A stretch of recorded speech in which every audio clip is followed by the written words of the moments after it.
5 তারিখের পরে ওই যে গুপ্ত গুপ্ত যে একটা খেলা চলে, গুপ্ত যে খেলাটা চলে, সেইখানে ছাত্র দলের নামে অনেক আছে, কিন্তু তারা কি ছাত্র দল করে কিনা আদৌ কিনা এরকম আমরা কোনো এখন পর্যন্ত তাদের শনাক্ত করতে পারি না। প্রতিপূর্ণ করার জন্য ওটা ঘটতে পারে। আর এইরকম আমি আজকের কথা বলি, এখানে এমপি মহোদয় ছিলেন জামাত ইসলামের, আপনারা দেখছেন মনে হয়, এখন পর্যন্ত তাদের পক্ষ থেকে কারো আসে নাই।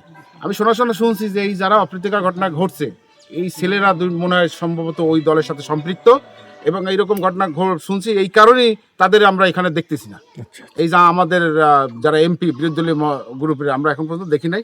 আমরা চেষ্টা করব যে আমরা বিরোধী দল বুঝি না, আমরা স্মরণ করে সবাই এক, আমরা সন্ত্রাসীর বিরুদ্ধে সবাই ঐক্যবদ্ধ। সাংবাদিক বিন্দু ভাইরা, আসলে একটা মর্মান্তিক ঘটনা। আমি এবং আমার থানা বিএনপি সভাপতি আমরা দুজনেই ঢাকায় ছিলাম। আমার কালকেই মামা বলছে যে তুমি স্মরণ করে চলো, আমরা এইটার ব্যাপারে একটু দেখি।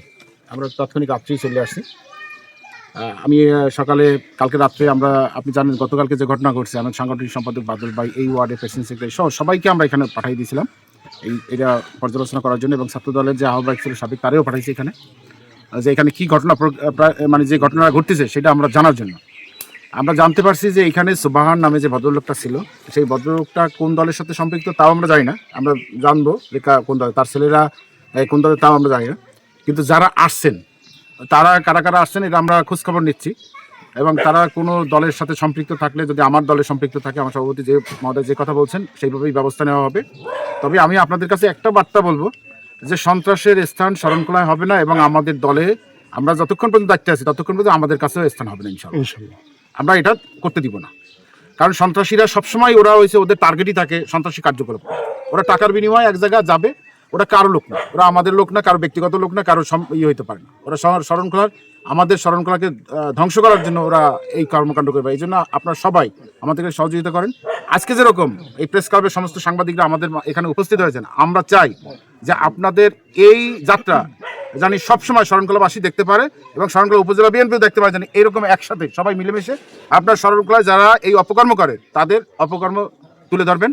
যারা যেসব খারাপ কাজ করে, যারা জমি দখল করে, যারা সুন্দরবনে এই ডাকাত সম্পর্কে, ডাকাইদের সাথে যারা কারা টাকা পয়সা লেনদেন করে, এসব আপনারা তুলে ধরবেন।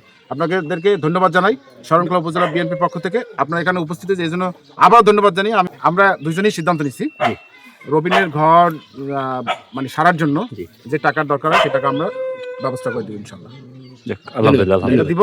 আর তার সাথে সাথে আমরা উপজেলা নির্বাহী কর্মকর্তা মহোদয়কে বলবো কিছু টিন দেওয়ার জন্য, আর পানির ট্যাঙ্কি একটা, আর একটা হচ্ছে বাথরুম আছে, মানে আমাদের উপজেলাতে প্রায় 300 বাথরুম আছে, এই ইউনিয়নে মানে 75টা আছে। সেখানে সভাপতি আর মহোদয় বলছি যে আমরা এখানে একটা বাথরুমের ব্যবস্থা ইনশাল্লাহ করে দেবো, যাতে এই ফ্যামিলি সুন্দরভাবে বাঁচতে পারে।